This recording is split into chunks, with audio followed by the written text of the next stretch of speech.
每年嘅11月，全中國乃至港澳嘅朋友仔好多都會陷入一場瘋狂嘅網購熱潮，因為有雙11呢一個優惠，大家都覺得機不可失。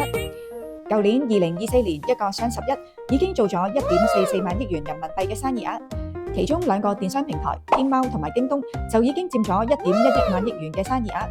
所以今日我趁今年雙11嘅優惠啱啱開始，同大家分析一下呢兩個電商平台嘅特色。睇下佢哋會唔會專登喺做優惠嘅時候提高價格，然後減翻價俾你，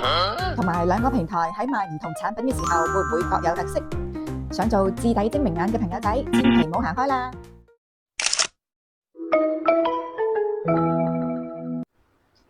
！Hello， 大家好，歡迎收睇呢個頻道，我係你哋嘅主持人 Angela 安琪兒。無論你係咪喺國內居住，相信大家對呢兩個電商平台應該都唔會陌生。但係唔知你哋又有冇認真研究過佢哋呢？今年雙11嘅優惠，淘寶天貓喺10月15號晚上8點鐘開始，一路至到11月14號。而京東更加早喺10月9號就已經開始咗，優惠期一共係有37日。之前我有國內嘅朋友同我講，佢哋有嘢想買，會一次過擺晒喺購物車，到做優惠嘅時候就一次過買。我一直有一個疑問，就係啲商家會唔會喺做優惠嘅時候專登抬高個價錢，然後專登減翻俾你，好似做到好優惠咁樣。所以今年我專登發揮咗小柯南嘅精神，做咗一個實測俾大家睇下。喺做優惠之前，我喺淘寶嗰度隨意揀咗一個雪櫃，記低咗佢嘅價錢。跟住優惠開始之後，我上去再比較翻個價錢，拍埋一齊比較之後，大家就可以睇到原來佢真係降咗價噶，而且個幅度都幾大添。唔怪之得我啲朋友要將啲嘢儲埋一次過買啦。其實我另外再比較咗一啲產品，都冇發現有加咗價先至再減嘅情況發生。大家如果有興趣嘅話，出年都可以試下做呢個實驗啦。比較完同一個平台，依家我哋就嚟比較下唔同嘅平台，但係同一個產品嘅價格。依家大家見到嘅價格就係京東喺雙11做嘅同一個雪櫃價格優惠。睇唔清楚唔緊要，依家等我拍埋一齊俾你哋睇清楚啦。原來同一件貨品價錢都真係可以爭好遠㗎。其實咁樣仲唔止啊！因為原來喺京東嗰度仲有其他優惠，例如購物滿2類產品總價會再打97折，購物滿3類產品總價會再打95折，而且有效日期會去到今年年尾，即係12月31號之前都有效。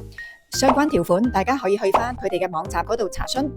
我淨係覺得唔同嘅電商平台為咗搶客促銷，都可以話係各出奇謀。大家睇完呢個比較，係咪覺得似乎京東會比較有優勢呢？有時睇嘢唔可以咁單一。其實我哋從多啲角度分析，就可以發現佢哋其實各有優勢，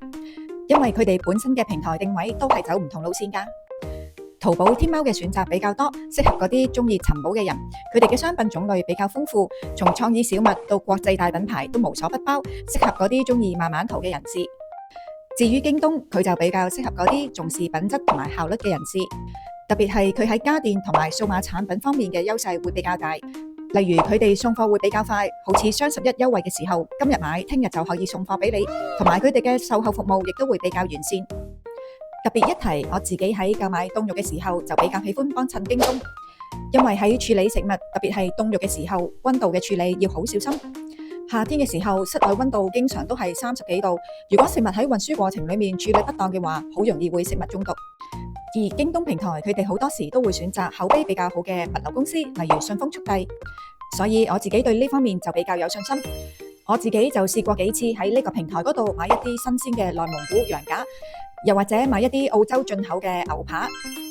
佢哋嘅物流包裝非常之仔細。大家唔好見到呢幾塊牛扒咁深色，以為個質素唔係咁好，其實係因為佢哋每一塊獨立抽咗真空，當塊扒接觸翻空氣之後就會變翻鮮紅色。其實質素都唔錯㗎。包裝方面，佢哋會用一個好大個嘅發泡膠箱，再加好多嚿好大嚿嘅冰種。暫時嚟講，我覺得佢哋嘅食物溫度都處理得好好。最後，我想總結一下，就係如果大家有啲嘢真係需要買，例如大型嘅家私電器金額比較高嘅物件，不妨儲埋一齊，等一啲推廣力度比較大嘅節日，例如雙11呢一啲日子，節省嘅金額會比較大。同埋建議大家比較下唔同嘅平台先至買。因為就算有錢花，都要花得值得啊嘛，唔知你又同唔同意呢？今日嘅分享就嚟到呢度，我哋下期再見，拜拜。